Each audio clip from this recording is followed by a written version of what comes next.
جمعية الدعوة والإرشاد وتوعية الجاليات بمحافظة بدر. الحمد لله رب العالمين والصلاة والسلام على أشرف الأنبياء والمرسلين نبينا وحبيبنا محمد وعلى آلہ وصحبہ اجمعین اما بعد. محترم سامعین کرام، ہم ربیع الاول کے مہینے سے گزر رہے ہیں اور اس بات کے اندر کوئی دو رائے نہیں کہ یہ مہینہ بابرکت مہینہ ہے، کیونکہ اسی مہینے کے اندر ہمارے پیر و مرشد جناب محمد الرسول اللہ صلی اللہ علیہ وسلم کی ولادت مبارک ہے اور اسی مہینے کے اندر آپ کی وفات مبارک ہے. اسی مہینے کے اندر اللہ تعالیٰ نے ہمیں خاتم الانبیاء والمرسلین پیغمبر عطا کیا، اور ایسا پیغمبر کہ جس کی شان اور شوکت تمام نبیوں سے افضل ہے، تمام نبیوں سے اعلیٰ ہے. اللہ رب العالمین نے قرآن مجید کے اندر ارشاد فرمایا کہ تلک الرسل فضلنا بعضهم علی بعض، کہ لوگوں میرے کم و بیش 1,24,000 پیغمبر، لیکن میں نے ان پیغمبروں میں سے بعض پیغمبروں کو بعض کے اوپر فوقیت دی. یہ بات ذہن کے اندر رہے کہ تمام انبیاء کرام نبوت کے اندر برابر ہیں. نبوت کے اندر کسی ایک نبی کو دوسرے نبی کے اوپر فضیلت نہیں ہے. جو اللہ کی طرف سے نبوت والا میڈل ہے یہ سب کو ملا ہے، اور اب جانتے ہیں کہ یہ میڈل عطائی ہے، کسبی نہیں ہے. محنت کر کے، کوشش کر کے، جستجو کر کے نبوت حاصل نہیں کی جا سکتی. نبوت کا کسی کو مل جانا اور نبوت کا عطا کر دینا یہ خاص اللہ کا وصف ہے، اور یہ کسبی ہے، اللہ کا انعام ہے، اللہ کی عطا ہے. اگرچہ یہ چیز دنیا کے اندر پائے جانے والے سب سے گمراہ فرقے اور غلیظ فرقے یہود کے نزدیک دنیا میں بھی عطا کی جاتی تھی، پڑھائی کروائی جاتی تھی، طالب علموں کو کورس کروایا جاتا تھا، اور پاس ہونے والوں کو نعوذ باللہ نبوت کی ڈگری دے دی جاتی تھی. لیکن حقیقت کیا ہے، ہمارا ایمان کیا ہے، ہمارا یقین کیا ہے، اور ہمارا مذہب کیا ہے؟ وہ یہی ہے کہ نبوت کا مل جانا یہ سب سے بڑا میڈل ہے، اور یہ اللہ کی طرف سے عطا کردہ ہے، یہ عطائی ہے، کسبی نہیں ہے. نبی علیہ الصلوۃ والسلام کو یہ میڈل ملا، لیکن فضائل، خصوصیات باقی پیغمبروں سے ہٹ کے ملی. سب سے بڑی فضیلت تو یہی ہے کہ پیغمبر علیہ الصلوۃ والسلام رسول ہیں. فرمایا محمد الرسول اللہ، محمد اللہ کے رسول ہیں. وما محمد الا رسول، اللہ تعالیٰ نے کلمہ حسر کے ساتھ فرما دیا کہ محمد سوائے اللہ کے رسول کے اور کچھ نہیں. یعنی خالی رسول ہونا ہی یہ بھی بہت بڑی شان والی بات ہے، بہت بڑی فضیلت والی بات ہے، اور بہت بڑے اللہ کی طرف سے اکرام والی بات ہے.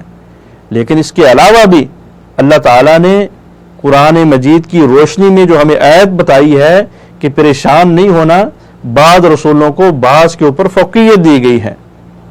بعض رسولوں کو اللہ نے کلیم بنایا، بعض رسولوں کو اللہ نے خلیل بنایا، بلکہ حضرت ابراہیم کو خلیل بنایا، موسیٰ علیہ السلام کو کلیم بنایا. کسی کو خوبصورتی عطا کی، کسی کو جو ہے وہ قدرت تامہ عطا کی، باقی انبیاء کی نسبت، باقی لوگوں کی نسبت.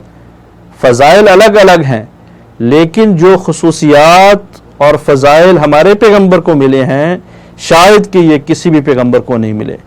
شاید نہیں، بلکہ ہمارا ایمان اور یقین ہے، کیونکہ ہم نے احادیث میں پڑھا، پیغمبر علیہ السلام کی زبانی صحابہ نے سنا، ہم تک پہنچایا، اور ہمارا مسلمہ یقین ہے کہ جو خصوصیات نبی علیہ السلام کو ملی ہیں کسی اور پیغمبر کو نہیں ملی.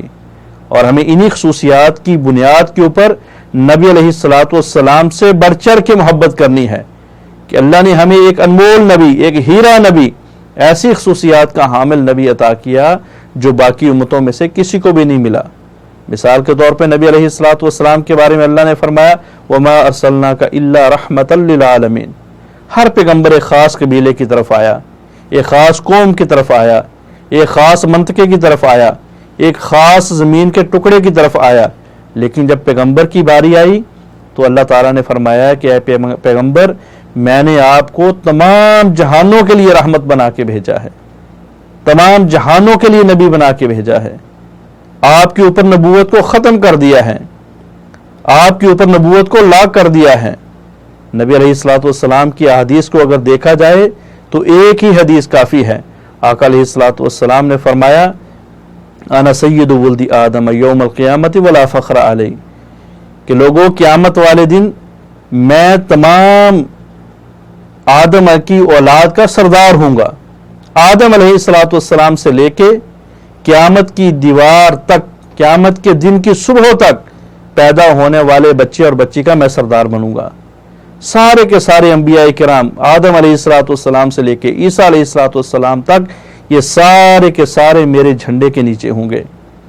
اور اس سے بڑھ کے نبی علیہ الصلوۃ والسلام نے فرمایا انا اول من ینشق عنہ القبر، میں پہلا وہ شخص ہوں گا کہ جس کی قبر کو پھاڑا جائے گا، جس کی قبر کو کھولا جائے گا۔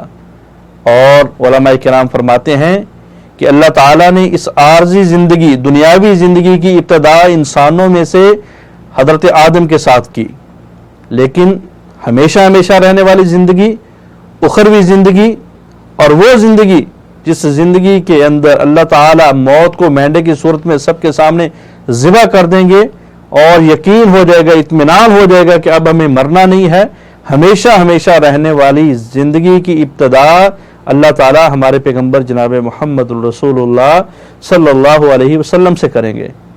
نبی علیہ السلام نے فرمایا انا اول شافع وانا اول مشفع، سارے پیغمبر شفا سے انکار کر دیں گے، ڈر جائیں گے اللہ کی جلالت سے، ڈر جائیں گے اللہ کے خوف اور رعب سے۔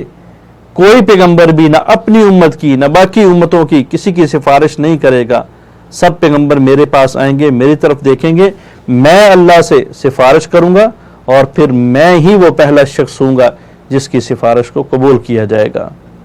بڑا عظیم الشان پیغمبر، بڑا جلیل القدر پیغمبر، بڑا انمول اور ہیرا پیغمبر اللہ تعالیٰ نے ہمیں اس مہینے کے اندر عطا کیا۔ اس مہینے میں ہمیں نبی علیہ الصلوۃ والسلام سے محبت کا اظہار کرنا ہے، پیار کا اظہار کرنا ہے، اپنے جو ہے وہ مومن ہونے کا اظہار کرنا ہے، اس لیے کہ نبی کی محبت ہی ہمارے ایمان کی ابتدا ہے اور نبی کی محبت ہی ہمارے ایمان کی انتہا ہے۔ اور ہماری محبت کیسی ہونی چاہیے؟ ہر چیز سے بڑھ کے ہونی چاہیے۔ فرمایا لا یؤمن احدکم حتی اکون احب الیہ من والدہ وولدہ والناس اجمعین، لوگوں اس وقت تک مومن بن ہی نہیں سکتے جب تک تم تمام چیزوں سے بڑھ کے مجھے محبت نہیں کرتے، مجھ سے پیار نہیں کرتے۔ اللہ تعالیٰ اس مبارک مہینے کے اندر ہمیں نبی علیہ الصلوۃ والسلام سے زیادہ محبت کرنے کی توفیق عطا فرمائے، اور زیادہ سے زیادہ محبت اسی صورت میں ہو سکتی ہے جب ہم ان اوصاف کو مانیں، ان خصلات کو مانیں اور اس حدود کے اندر ہم اللہ کے رسول سے محبت کریں جو اصول اور حدود اللہ کے رسول اور اللہ تعالیٰ نے ہمیں خود بتائے ہیں۔ میرا خیال ہے کہ ان حدود اصول سے بڑھ کے اپنی طرف سے اگر اوصاف دینے کی کوشش کریں گے اور اپنے طور طریقے سے محبت کرنے کی کوشش کریں گے تو دین میں اضافے والی بات ہے۔ المہم خلاصہ یہی ہے کہ اللہ تعالیٰ ہمیں اس مبارک مہینے کے اندر نبی علیہ الصلوۃ والسلام سے محبت کرنے کی توفیق عطا فرمائے، اور صورت یہ ہونی چاہیے کہ ہم نبی کی محبت میں کوئی جشن منائیں نہیں بلکہ نبی کی سیرت کو اپنائیں۔ اللہ عمل کی توفیق عطا فرمائے۔